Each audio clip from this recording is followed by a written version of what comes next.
La muerte de Antonio fue un golpe cruel e inesperado.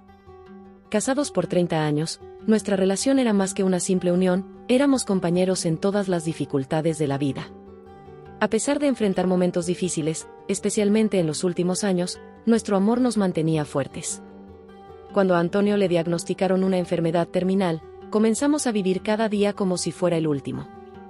Yo, Rosa, me preparé emocionalmente para su partida, pero la realidad de su ausencia fue mucho más difícil de lo que cualquier preparación mental podría haberme brindado.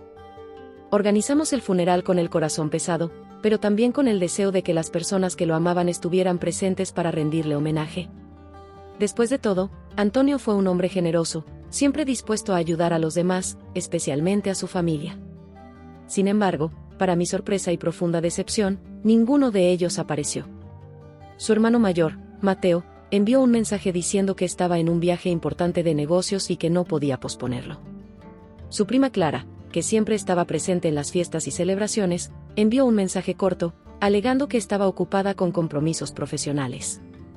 Incluso los sobrinos, Lucas y Daniela, que muchas veces acudían a Antonio en busca de ayuda económica, encontraron excusas débiles para justificar su ausencia. Me sentí profundamente herida, pero no mostré mi dolor. Durante todo el funeral, recibí a los pocos amigos cercanos que vinieron y tomé la mano de mi hija, Laura, visiblemente afectada por la pérdida de su padre. Sonreí a quienes vinieron a rendirle homenaje, pero por dentro persistía una sensación de injusticia. No era el momento para confrontar a nadie, sabía que la justicia llegaría de una forma u otra. Antonio siempre fue un hombre sabio y, mucho antes de su muerte, había hecho ajustes en su testamento. Sabía lo que estaba por venir y, en el fondo, esperaba que esa familia distante y fría sintiera el peso de sus acciones. Después del funeral, la tensión entre los familiares comenzó a manifestarse de manera sutil.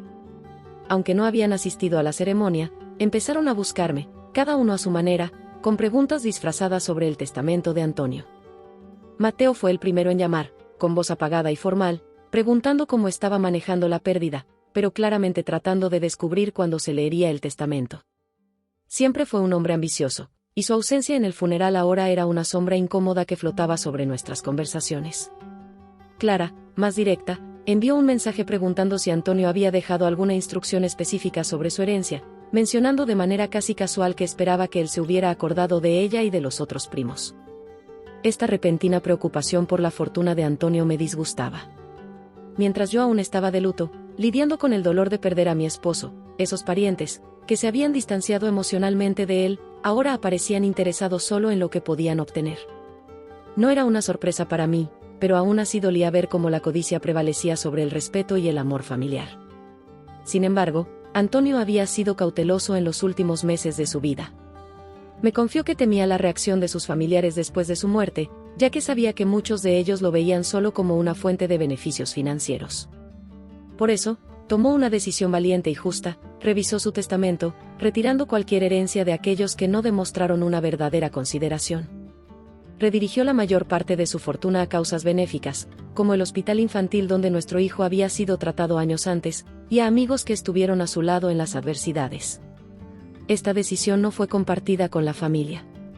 Ellos continuaron viviendo con la expectativa de que recibirían una parte sustancial de la fortuna de Antonio, sin saber que estaban a punto de enfrentar una amarga verdad.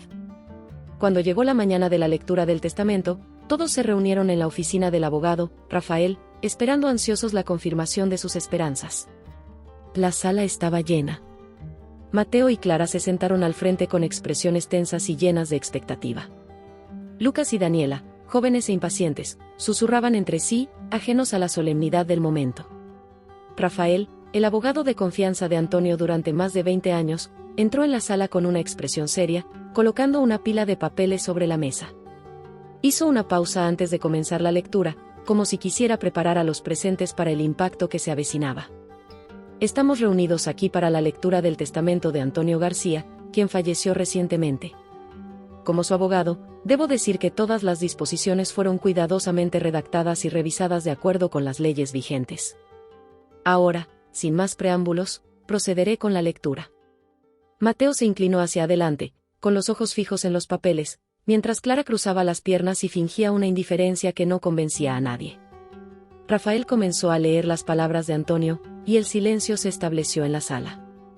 A mi esposa, Rosa, le dejo nuestra casa y todos los recuerdos que construimos juntos.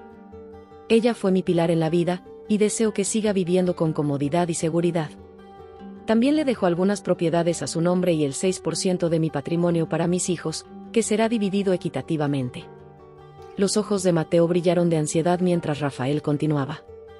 A mis familiares de sangre, aquellos que siempre encontraron tiempo para sus vidas, pero nunca para mí, no les dejo nada más que mi perdón.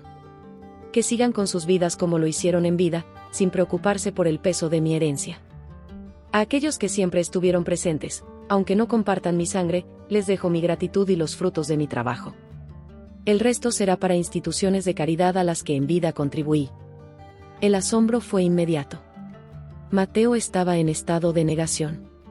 Esto debe ser un error, murmuró, mirando a su alrededor como si esperara que alguien lo corrigiera. Clara, incrédula, murmuró algo sobre impugnar el testamento. Lucas y Daniela, que apenas entendían la profundidad de lo que acababan de escuchar, quedaron atónitos, incapaces de procesar el hecho de que se irían con las manos vacías. La sala quedó sumida en un silencio absoluto después de la lectura del testamento. Los rostros de los familiares, antes tan confiados, ahora mostraban expresiones de sorpresa, decepción, y en algunos casos, hasta rabia.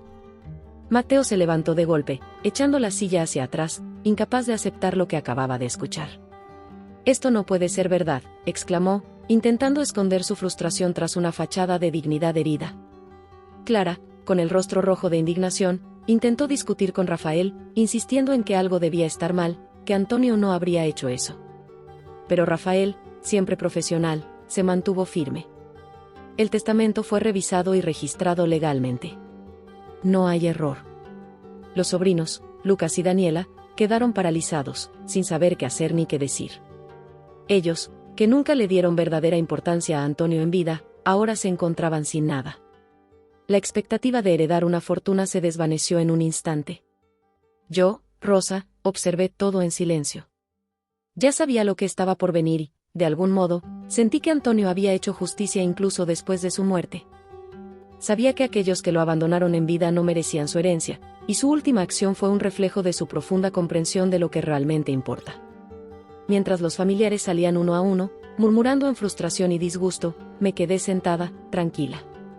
La herencia de Antonio no estaba en bienes materiales, sino en sus recuerdos, en sus gestos de generosidad hacia aquellos que realmente importaban.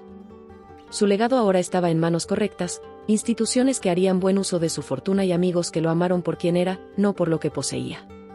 Al salir de la oficina, sintiendo el peso de la ausencia de Antonio más ligero, supe que él había tomado la decisión correcta, y en el fondo, la familia también lo sabía. Habían recibido lo que merecían, nada. La historia de Rosa y Antonio nos deja una profunda reflexión sobre el verdadero valor de las relaciones humanas.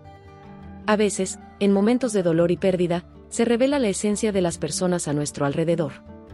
Antonio, a lo largo de su vida, fue generoso y atento, ofreciendo su amor y apoyo a quienes estaban cerca de él. Sin embargo, en el momento en que más lo necesitó, durante su último adiós, los mismos familiares que se beneficiaron de su bondad y generosidad mostraron su verdadera cara, desinterés y frialdad. La ausencia de ellos en el funeral, que debería haber sido un momento de unión y despedida, expuso el egoísmo y la falta de consideración hacia Antonio como persona.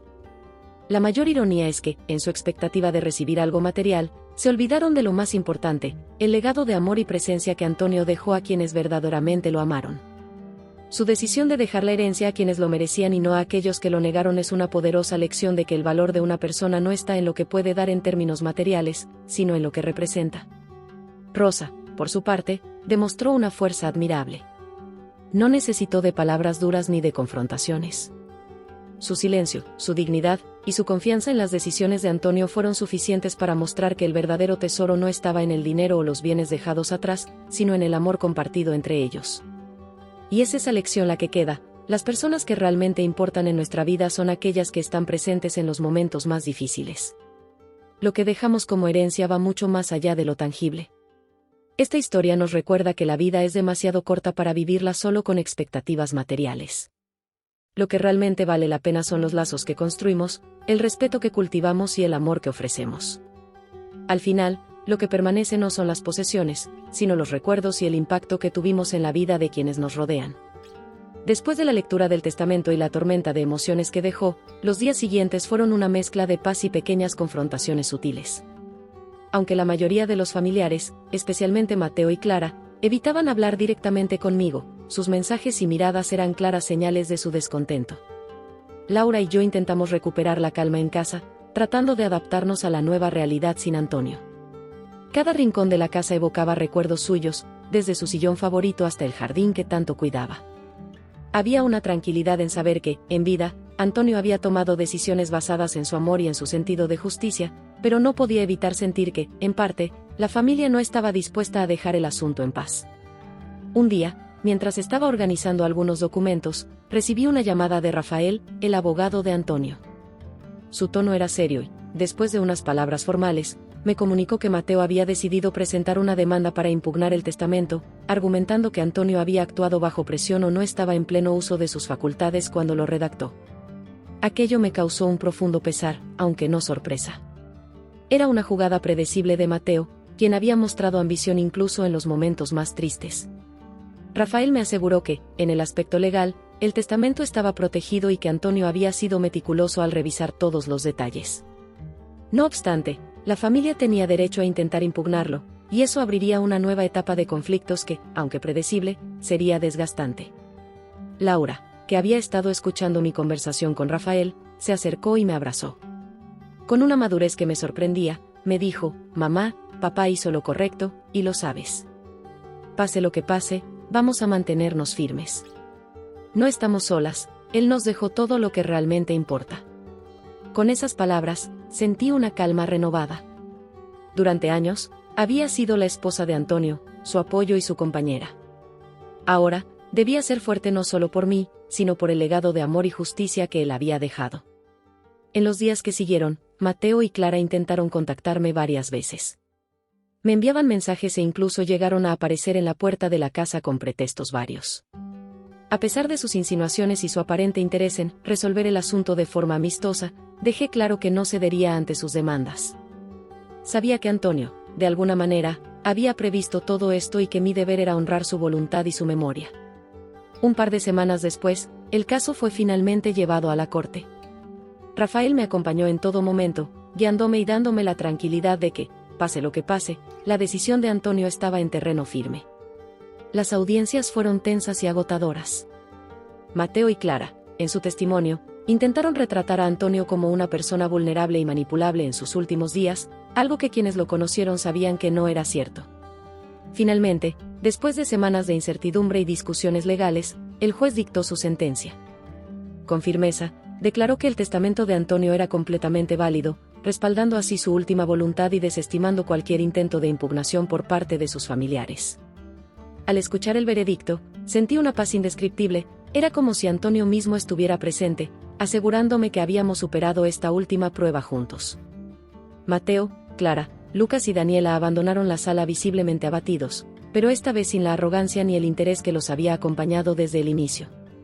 Quizás comprendieron, finalmente, que su insistencia por la herencia solo había sacado a la luz su verdadera naturaleza ante todos. Laura y yo salimos de la corte bajo el sol de la tarde, con el peso de la última batalla finalmente liberado. Habíamos defendido el legado de Antonio, no solo su voluntad escrita, sino su integridad, su amor y su justicia. Caminando juntas hacia la salida, ambas sentimos que, aunque Antonio ya no estuviera físicamente a nuestro lado, su presencia seguiría acompañándonos, guiándonos y protegiéndonos. Desde aquel día, decidí hacer honor a sus deseos, dedicar mi tiempo y esfuerzo a las causas y amistades que él valoraba en vida. Con el Hospital Infantil, creamos un fondo en su nombre, el Fondo Antonio García para la Esperanza, que apoyaría a las familias de los pequeños pacientes en tratamientos largos. La comunidad y los amigos que lo recordaban como un hombre generoso y bondadoso comenzaron a reunirse en nuestra casa cada año, celebrando su vida y el impacto que había tenido en todos. Con el tiempo, nuestra vida continuó. Laura siguió sus estudios, inspirada por el ejemplo de su padre, y yo encontré paz en la certeza de que, incluso después de su partida, Antonio nos había dejado el mayor regalo de todos, un legado de amor, dignidad y valores, mucho más valioso que cualquier bien material.